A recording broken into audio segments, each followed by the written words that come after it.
very kind this early. So let's try and make this enjoyable and as painless as possible. I think I picked an easy subject to talk about today. It's one I know very well, and it's about censorship and content and responsibility. I wanted to look at things in a different way. I think it's easy right now to complain about the current state of music. I think we can all agree we don't need another NSYNC. I mean, that's an easy band to take a pot shot at, but just in general, what they represent, the idea that it's just another endorsement for Pepsi, and music at this point runs the risk of just becoming a commercial itself and an advertisement for a bigger company like Seagram's or whoever owns, the label that I'm on and things like that. So, but I think it's our job to, rather than the censorship that people like Joseph Lieberman are trying to employ, I think it's our job to speak what's on our mind, and stop making everything so G-rated, stop, using saccharin instead of sugar, taking the nicotine out of cigarettes, taking the penetration out of pornography, things like that. A funny example is I just about to release a new single called The Nobodies, and I was asked to take the word dead out of the song because it was considered offensive. And so I want to forget about talking about the responsibility of art and its effect on small children and small animals and blah, blah, blah, and the rest of it. I want to talk about artists' responsibility. We don't create words or sentiments. If you arrange letters in any order, you can make words. A lot of these words are offensive to some people. You could say faggot, redneck, Republican.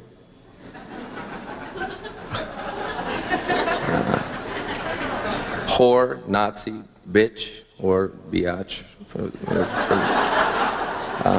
Honky, or, obviously the most offensive is nigger, but which is used in almost an accepted way now. Or the one that I prefer, throbbing uncircumcised member, but that's just my artistic choice. But my point is, these words and feelings existed before any of us were born. And as artists, it's our job to pull them from the sky wherever they exist and use them in new and interesting ways that affect people in new and interesting ways. Interesting example that I heard yesterday, kind of off the subject, kind of brought up the question, did the person who invented the video camera invent pornography? And that's the way you have to look at things, Someone who writes a song didn't invent love or hate or anger. I heard a funny thing about censorship, that they were trying to now pass a law that you can't have a teddy bear in a pornographic film or a lollipop. Apparently that makes it more offensive than some girl just being savagely sodomized by some hairy man. If there's a teddy bear in the picture, then it's all of a sudden no good. And that, excuse the term, but fisting is now no longer allowed past the thumb. So before I think it was up to the shoulder, but I just want to cut back on that. So censorship kind of, doesn't just harm me, it also harms Ron Jeremy and Alexa. I've just always found it to be my job to try and take negative things and make them positive.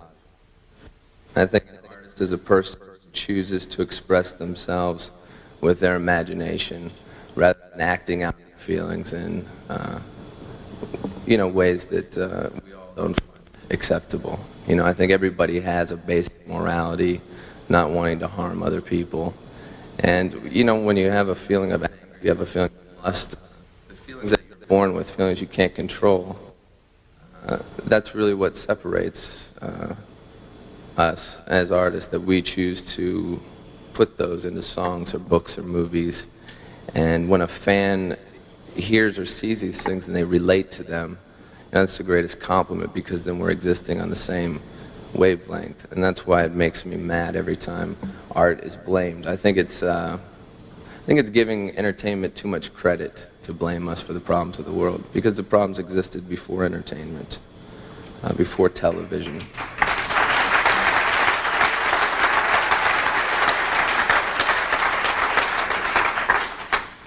I think also for everything that an artist is blamed for, he can turn around and blame the thing that influenced his creation.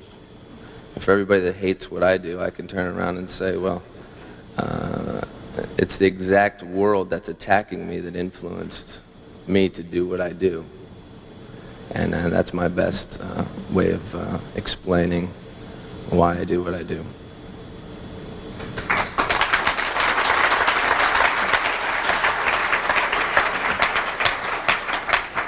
So thank you. I had to wake up really early to write that, so.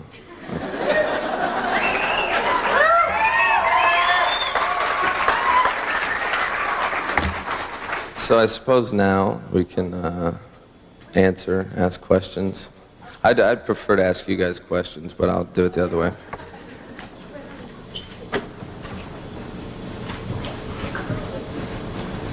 Is this mic on? So I'll take a microphone on this side, and Michael McCarty's going to come and join me. And if you guys want to, Michael's right over there. So if anybody, actually, you know, we'll start with Marilyn, if we can. We've been getting emails through our website. So I'll just start with one question off the website, which you can maybe speak to. Which it's a question. It says, regarding your label, do you ever see a day where your roles will reverse, and you will become less of a performer and more of a label president? Mogul. The reason I started a label was because I was in a position where someone gave me the opportunity, and I thought that I would try my best to never become that person that I always end up fighting against when I'm trying to make a record. So hopefully I can add a new approach to what a record label president is, you know. I don't think I'll ever have a desk unless I have to, unless there's some sort of secretarial Clinton blowjob thing going on.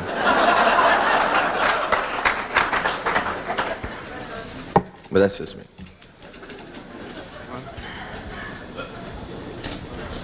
Hello. Hello. I wanted to thank you for your work, because it's like changed my life, because it's opened channels that I wasn't ready to look at, and or that weren't told to me that I could look at properly. And I just wanted to ask you a couple of things. Has your success deepened your life, or has it allowed you to show different parts of you? I'm in a strange position. I don't know if this will answer your question, but it may help you to understand where I am and how often it's difficult for me to be motivated to continue to create. Because a lot of times people will ask me, you know, you're as well known as someone like Madonna. How come you don't sell as many records? Then I have to sit back and realize that I'm amazed that an album called Antichrist Superstar sold 3 records, let alone over 3 million. But at the same time, I'm part of pop culture. So sometimes I find it real difficult to do things. But when someone tells me something like that you did, that's often the only thing that gives me the incentive to keep doing it. You know, people can compliment you, or critics can knock you down, or anyone can say whatever they want. But when I know that someone was genuinely touched, for lack of a better word, by something I did, that means something to me. Hi, Marilyn. My name is Sheila. I have 2 questions for you. Feel free to answer either or. My first question is, who would you rather make love to, Betty or Veronica?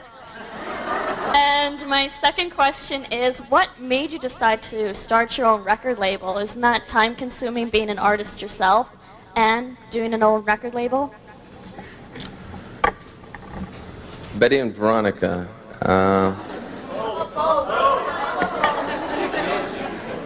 I think you guys picked the right answer on that one. Actually, to be honest, the first erection was while watching Scooby-Doo from Daphne, but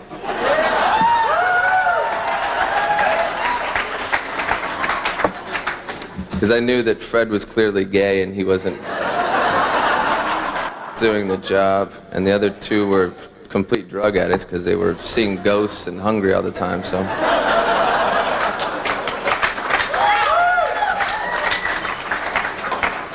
And that's the same reason I started the label. John? No, I thought, I wanted to help rape and exploit bands just like I get done to every day.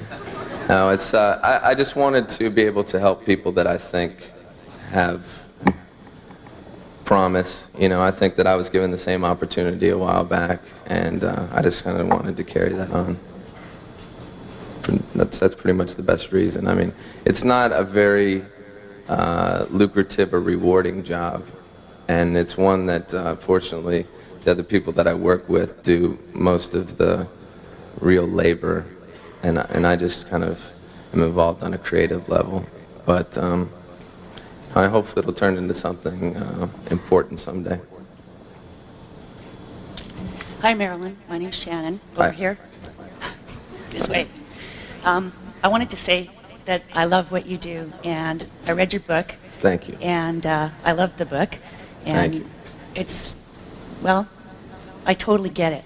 And my question is, could you address what you think about Napster and that kind of company and situation? I've never really had an opinion either way on Napster because I didn't really find the effects to bother me. I looked at it, I suppose, in the same way one could look at FM radio or television. If it's a way for people to hear what you're doing, then that's okay to me. I think that eventually they'll have to work out some sort of way to compensate the artists so that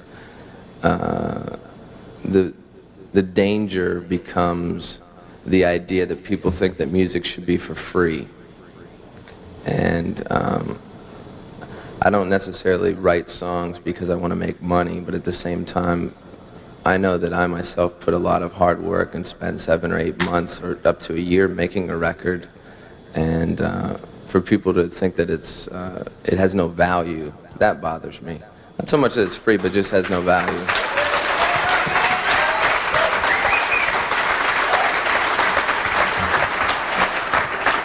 Hi, Marilyn. Hi. My name's Yvette. How you doing? Hi. First of all, I want to say you're absolutely beautiful. Your artwork is absolutely beautiful. Well, thanks. You're welcome. I want to know, Dr. LeVay said, man's natural thing is to be aggressive and we've all got that self-destructiveness in us, and he says that man needs to be exercised, not exorcised. Do you agree with that? Well, I think it's kind of goes to what I was saying about expressing what's inside you. A lot of us are probably reared to believe that you should feel guilty when you experience feelings of lust or greed or hatred. And, maybe you should, to a certain degree, learn to control these feelings. But at the same time, there are things that you're born with. And if you feel guilty about who you really are, then you're never going to be able to feel good about yourself. And you're always going to be less of a person than you could eventually be. So, I think it's a matter of realizing that sometimes religion uses things to suppress and make you feel a little bit less than you are. That's not to say that the things that you read in the Bible are wrong or bad, because I think you can take a lot of positive messages out of that. I think a lot of people have used it for the wrong reasons.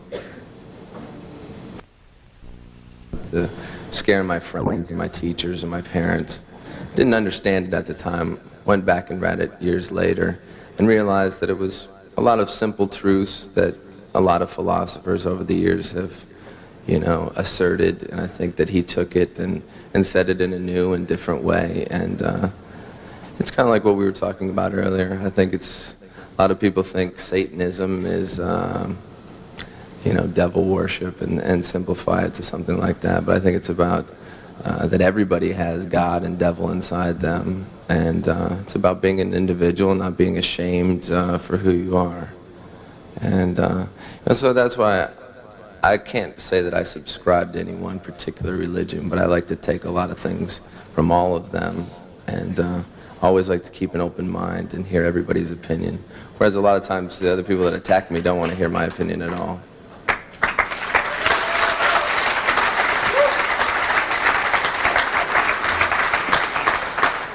Hi. There's a question I've always wondered is in the jackets of CDs, your CDs, it says the songs are written by Marilyn Manson. Is it you or the band? Well, each one of them are sort of split up, and generally I write the lyrics, and I either collaborate with Twiggy or with John 5. With the new record, there was several songs that I wrote by myself, but I think if you look more carefully, it really describes who writes what. But I never began as a musician, but over the years I've really learned how to use instruments to create the melodies I hear in my head, so I started as an idiot savant in a way, and now I can almost call myself a musician, but in some ways I'm ashamed to use that word. Thanks. Hello, Marilyn. I'm over here. My name is Shane. I just want to ask you one question, and I think it relates to the censorship that you were talking about this morning. Are you going to play Denver? Yes, I am. Thank you. There was never a point when I wasn't going to. There was a question about scheduling initially, and I think people assumed that we were pulling out because of the pressure that was coming. There was the one instance after Columbine where I decided not to play there because I thought the environment was too hostile for my safety, for our fans' safety, and just for everyone in general, and I think everyone really needed to deal with their feelings. And I thought it was also the respectful thing to do. Although I don't consider myself any more to blame than any single person in this room or on this planet, because it's mankind in general that makes those things happen. But I will be playing Denver, and as I said, I'll include a section of my show where I read from the Bible and highlight all the great stories about child sacrifice, adultery, murder, suicide, and point out that the Bible can be just as offensive as anything that I've ever written, if you want to look at it that way. Hi, Marilyn. I just want to say, first of all, you rock. And coming from a musician myself, I just want to ask you, from the production and the band side of it, do you think it's harder for hard rock, heavy metal, that sort of thing, to get out there, to get noticed? Or is it something that you just that you have to give that extra bit of extra push to? It depends. We're in a confusing era in music, I think, and sometimes I question myself, and I wonder if do I not understand what the youth of America is listening to now? Like when your parents didn't understand the Beatles, am I too old now to get what people are looking for? But I think it's we're in a real disposable era where trends and things like angry music, I think, are just used as a marketing ploy, and that's what I was saying earlier about the obligation as artists to kind of stay true to what you want to do, because I have to think back and remember when I started this band, I never really had any desire to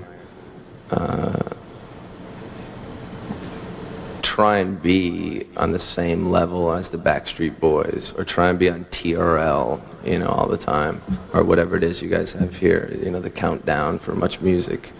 So I have to remember that and not get disappointed because I'm not that type of an artist. Marilyn, to your right. Yes. Guy with the red hair. I have a quick question for you. My name's Drac. I'm from a local band called Mr. Underhill.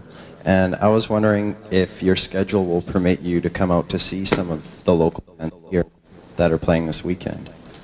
I'm actually leaving today, but last night I went and saw a few bands, and I had a good time. Met a few artists, got a few CDs, and if anybody wants or is interested in sending something to my label, you can go to the website. It's posthumanrecords.com, and you know, I'm open to listen to any type of music because I'm not really, I haven't narrowed down what I'm looking for. Anything that's interesting is going to appeal to me.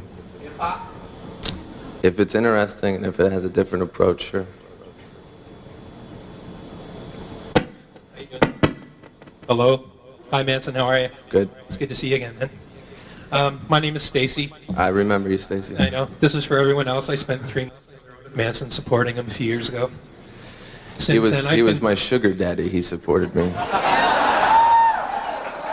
I made him what he is today in more ways than one. I can't walk straight still. That's what I'm talking about. So, you and I were close one time on our success. Okay. Right? You dig? Yes. You went one way, and then I went the other. Because since I toured with you, I steadily went downhill. I've been fired from 4 jobs. I can't even hold a job at the Virgin Megastore. No, this is cool. I'm totally happy because I'm just about to sell a TV series. But anyway, my point was, do you ever think about the fine line of how close it could have been for you and going one way or the other?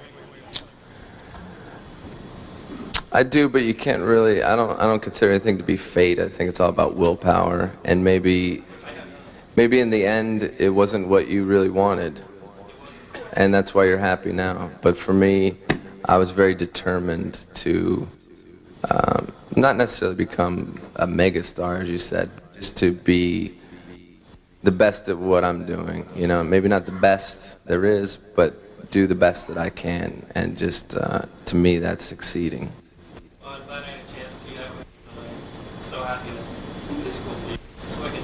Thank you. Good luck with your TV show. I hope it's not fisting. Hey, over here. I'm just curious how you feel not as an artist or as an entity, but as a person. Whoa, to your right? Okay. Wait. There we are. Shirt and skin. Hi. How you feel about being blamed personally for everything that goes wrong in America or Canada? Like how you feel as a person, not as a business. At this point, I think it's become so ridiculous that I laugh about it. There was a point where,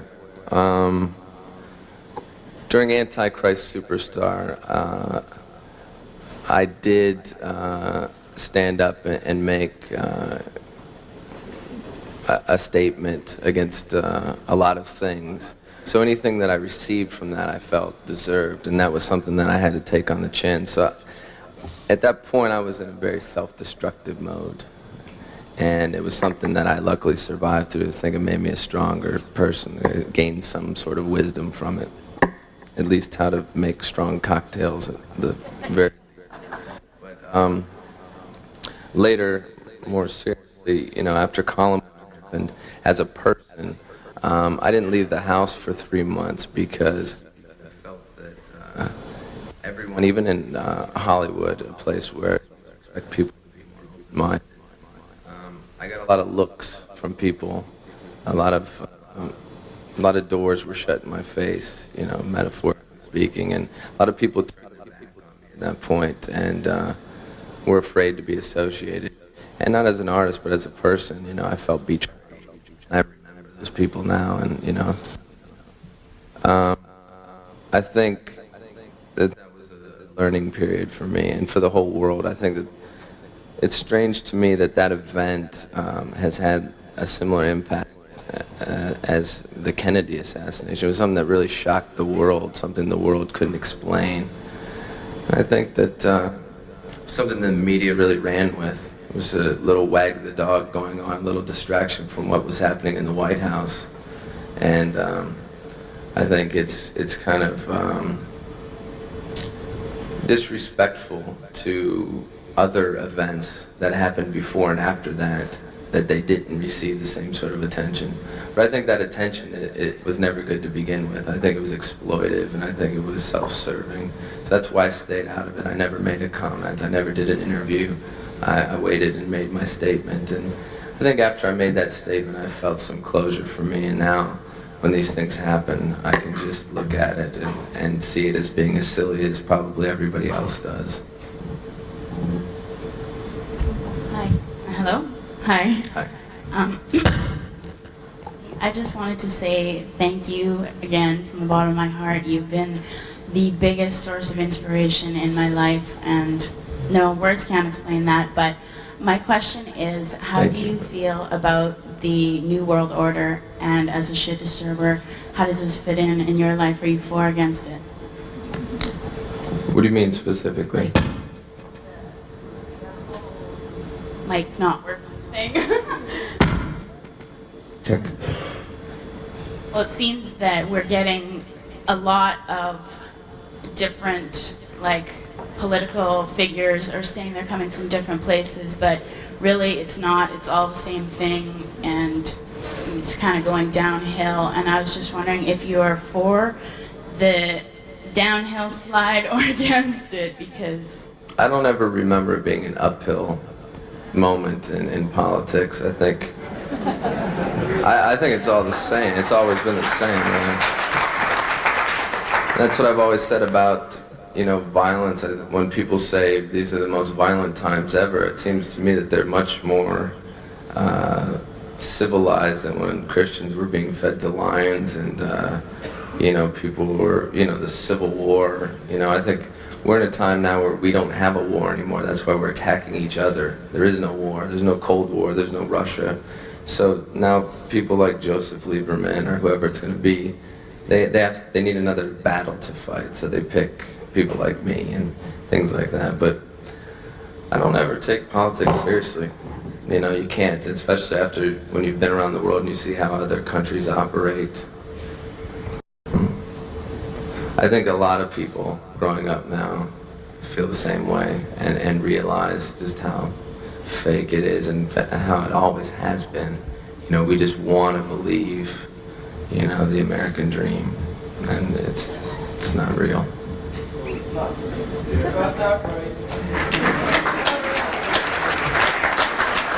Hi, Mr. Manson.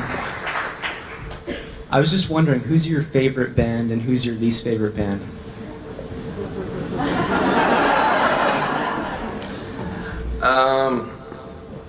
That's hard to say. Favorite band, it's always hard to pick, you know. You know, it always goes back to some of the classics like the Beatles, you know, a record you can always put on, or Pink Floyd, or things that you grew up listening to. As far as least favorite bands, you know, there's too many to mention, but I don't ever really, I hate wasting the effort complaining about them, and it seems always competitive to bitch about them, you know, 'cause it seems out of jealousy, but so I'm gonna have to say Marilyn Manson is my least favorite band. Yeah, I'm just wondering, your act of coming here obviously is kind of like, you obviously have something you wanted to get across. Just say, have you been asked to do a keynote anywhere before? And if you haven't gone to one before, or even if you have, why is here and now the right time? What brought you here specifically? I have spoken before at music conferences, and I felt that I hadn't really had the time to do enough press for Canada. So I thought it was a good opportunity. It just happened at the right time. How about a round of applause for that one, you guys? He came to Vancouver. Actually, my manager lied and he said that it was in Seattle, and when I got off the plane, I was confused. You have another number there? Just kidding. Hi. I was just wondering, like, after all the things you've gone through, like, negatively with people, do you find it hard to get close to people and trust people as a person and, you know, stay away from the business aspect of it, but, you know, with just meeting people and being friendly, do you find that difficult? I do, but I try not to be so jaded, you know. A lot of people, I often find people that are around me, my friends or people that I've been in relationships with, are often more cynical about it and say, don't you realize this person just wants to know you because you're Marilyn Manson? And what I always say is, you don't realize, well, that's what I am. If that's why they want to know me, then that's not an insult, you know, that's my life. So I try to I usually reflect people. You know, if someone's nice to me, I'm nice back. If they're not nice to me, then I'm not nice back, and it's about that simple. Hi, Marilyn. I'm in the speakers. You look to your... Yeah. Actually, I'm over here. Hi. No, I lied. I'm right here. You're confusing me. Hey, how's it going? Okay. When you were younger and you started playing music, did you see yourself having an agenda, like the way you want your career to progress, or do you see yourself adapting as you become older to suit a new, I don't know, an industry need or a new audience? And has it gone? Have you had any kind of plan whatsoever? Have you seen yourself ending up here, or 5, 10 years from now, do you see yourself doing something else, or have you just been flying by the seat of your pants? Well, that kind of relates to what I was talking about earlier with our artist obligation. There's often a pressure to try and appeal to what's current, you know, what the trend is, and I tried to avoid that. You know, I think after Antichrist Superstar, I made a record that was completely different because I didn't want people to think that there was only one thing that I did. I wanted to express myself in a different way, and with this record, I did the same thing. I always try and surprise myself. As long as I do that, I think that I can surprise the people that listen to the records. Growing up, I don't think I ever really had any desire or didn't realize that rock music was something I was going to do. I knew that I liked to entertain people in some way or another, and I knew that I always seemed to wear Halloween costumes at the wrong time of the year, so I figured this was the best place to do it. Hi there, Marilyn. Over here. Over here's I'm very waving vague. to your direct left. Okay, there you go. Hi there. It's kind of a two-part question. The first part of it is to Mr. McCarty. I believe he's kind of circling around over there somewhere. And then I kind of wanted to get your response on it. He was talking about insanely great music, which of course is Nelly Furtado, as we all know. And what I'm wondering about that. Sorry. What I'm wondering about that is did you set out, as he was saying, to make insanely great music, maybe putting yourself in a league with unruly sort of comparisons, or did you kind of start out for the art? And I wanted to get Mr. McCarty's response on that as well. I don't think I ever had a specific intention. I knew that I had things to say, and I initially tried to do that as a writer, and then I realized that when I was interviewing other musicians, that it was unfair for me to kind of put my opinions into it when I was trying to write about their opinions. That was kind of the turning point for me, when I knew that I just wanted to say the things that were on my mind, use my imagination, and for some reason people liked it, and I was a little bit surprised by that, and then I felt like I had finally found a home for all of my energy, I guess. You know, just, I always had the desire to be doing something. You know, I can't sit still, and that's one of the reasons why I'm here today. You know, I would have normally been at home sleeping, but I came here to speak instead. We're glad you came. We're going to wrap it up. I just wanted to ask one last thing, really, to close it. You know, we have in the audience here 250 bands participating in the festival, a bunch of people from different labels and management companies. So I guess if you had any sort of last piece of advice that you could sum up for these guys, what do you think? I don't want this to sound discouraging, but I think we're in a harder era of music than when I started the band. So it's going to take a lot of bravery to really make it now. So I wish you the best of luck, because this is a hard time to, especially being an artist, and just to survive, you know, because things come and go so quickly. And I'm fortunate that I've been doing it for 10 years, and I have a lot of you people to thank for that, so that's all I can say. Thank you. Ladies and gentlemen, Marilyn Manson. I say stand up and stretch, make some noise. Thank you very much for coming. It was wonderful.